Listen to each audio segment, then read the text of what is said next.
यह कहानी भगवान गौतम बुद्ध की बात तक की है जब उनकी उम्र हो गई थी, लेकिन फिर भी वह गांव से गांव और शहर से शहर परिवर्तन दिया करते थे। अपने शिष्य आनंद के साथ एक गांव से निकले थे और दूसरे गांव का रास्ता बड़ा लंबा था।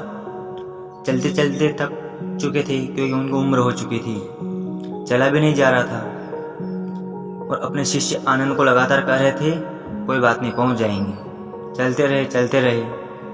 एक व्यक्ति दिखा उनको खेतों में काम करता हुआ। आनंद ने कहा, भगवान इनसे पूछ लेते हैं कितना दूर और बचा है। तो उन्होंने कहा, चलो ठीक है, पूछ लेते हैं। तो उस व्यक्ति से पूछा कि बाबा जी यहाँ से गांव कितना दूर है। तो उन्होंने कहा, बस 2 किलोमीटर बचा है, बस पहुंच ही गए हो आप। जहाँ किसान ने कहा, जो खेतों में काम कर रहा था, कि पहुंच ही गए हैं आप। तो भगवान गौतम बुद्ध ने उनके तरफ देखा और मुस्कुरा दिए। वह भी उनकी तरफ देखकर मुस्कुरा दिया। लेकिन आनंद को यह बात जमी नहीं कि ये क्या चल रहा है। वह थक चुके थे और यह एक दूसरे को देखकर मुस्कुरा रहे थे। उसके बाद में वहां से आगे बढ़ गए। 2 किलोमीटर शायद ही पार हो चुका था। आनंद और थकान महसूस हो रही थी। उसने फिर रुक कर कहा, किसी से पूछ लेते हैं कितना और चलना है। तो उन्होंने देखा कि एक बूढ़ी अम्मा सिर पर लकड़ी हुआ गट्ठर बांधकर जा रही थी। माताजी ने कहा कि अरे बस आप आ ही चुके हो, बस 2 किलोमीटर और बचा है, लगभग पहुंच ही चुके हो आप, ज़्यादा दूर नहीं बचा आप। तो भगवान गौतम बुद्ध ने उनकी तरफ देखा और वो हल्के से मुस्कुरा दिए और वो अम्मा भी उनकी तरफ देखकर हल्के से मुस्कुरा दी। तो आनंद को यह बात जमी नहीं, उनको बुरा लगा कि चल क्या रहा है। भगवान गौतम बुद्ध ने कहा कि सुनो, चलते रहते हैं, पहुंच ही जाएंगे, पास में ही है अपन। तो चलते रहे। शायद 2 किलोमीटर और निकल गए थे, थक चूर हो चुके थे। तभी उन्हें तीसरा आदमी दिखाई दिया। उस तीसरे आदमी से भी उन्होंने पूछा कि भाई साहब, यहाँ से गांव कितना दूर है। तो उस आदमी ने भी यही बताया कि बस 2 किलोमीटर और बचा है, आप पहुंच ही चुके हो, बस थोड़े और चलते रहो, पहुंच जाओगे आप गांव में। तो शाम होने का समय हो गया था। चल ही रहे थे। वह आदमी भी वहां से यह कहकर निकल गया।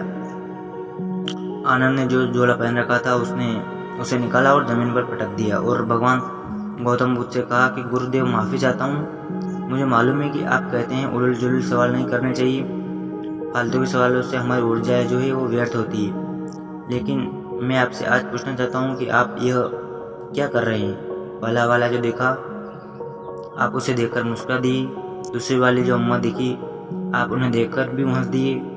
और जो तीसरा वाला आदमी मिला, वह भी 2 किलोमीटर और गांव बता रहा अपन को, और गांव आने तक का नाम नहीं ले रहा। मुझे इसका उत्तर दीजिए, मुझे जानना है और मुझे से अब चला तक नहीं जा रहा है। भगवान गौतम बुद्ध ने कहा कि शांत हो जाओ आनंद, मुझे मालूम है कि गांव अगले 2 किलोमीटर के बाद भी नहीं आएगा। तुम्हें शायद याद नहीं, लेकिन मैं इस जगह पर पहले आ चुका हूँ। यह गांव 20 किलोमीटर है। जब पहले वाले व्यक्ति ने, जो किसान था, उसने कहा था कि बस 2 किलोमीटर और बचा है, तब मैंने कुछ नहीं कहा। मुझे मालूम था कि दूर है, इसलिए मैं उनको देखकर मुस्कुरा दिया, वो भी मुझे देखकर मुस्कुरा दी। उन्हें समझ आ गया कि हम दोनों का काम एक ही है, दूसरों को लगातार इंस्पायर करना। पिछले इतने दिनों से मैं लगातार लोगों को मोटिवेटेड कर रहा हूँ कि आगे बढ़ते रहिए, मंजिल मिलेगी। दूसरी अम्मा जब मिली तो उन्होंने भी यही कहा कि 2 किलोमीटर बचा है, बस पहुँच ही चुके हो आप। उन्हें भी देखकर मैं हंस दिया, वो भी मुझे देखकर हंस दी, क्योंकि वो भी समझ गई थी कि हम दोनों का काम एक ही है, लोगों को लगातार मोटिवेटेड करना। और जो तीसरा वाला व्यक्ति मिला था, उसने भी यही कहा, बस पहुंच चुके हैं, शाम होने से पहले पहुंच ही जाएंगे। हम सबका काम यही है, लगातार लोगों को मोटिवेटेड करना। इसलिए हम लोग एक दूसरे को देखकर मुस्कुरा रहे थे। मुझे मालूम है कि गांव दूर है, लेकिन मैं तुम्हें कहता कि 20 किलोमीटर और चलना है, तो शायद तुमसे इतना भी नहीं चला जा सकता। इन तीनों लोगों ने हमें 2 करके 6 किलोमीटर तो पार करवा ही दिया। 6 किलोमीटर की जर्नी तो हमने इन्हीं लोगों के ज़रिए पार कर ली। मुझे मालूम है तुम बहुत थक चुके हो। तो वहाँ पर एक बड़ा सा पेड़ दिखा। भगवान गौतम बुद्ध ने कहा, अपन आज रात यहीं बिताते हैं, कल सुबह फिर से चलेंगे, चिंता मत करो। लेकिन दुनिया में ये याद रखना, दूसरे को लगातार मोटिवेटेड करना मत भूलना। ये कहानी बहुत छोटी सी ही है, लेकिन असल ज़िंदगी में हमारे आसपास कई लोग होते हैं जो हमें इंस्पायर करते हैं, मोटिवेटेड करते हैं।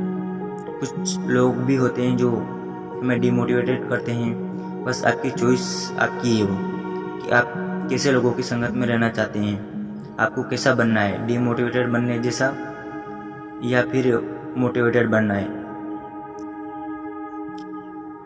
आपसे बस यही कहना चाहता हूँ मैं कि बस कोशिश करते रहो, मंजिल ज़रूर मिलेगी। नेगेटिव लोगों के साथ मत रहो, उनकी बातों पर ध्यान मत दो। बस आज के लिए धन्यवाद।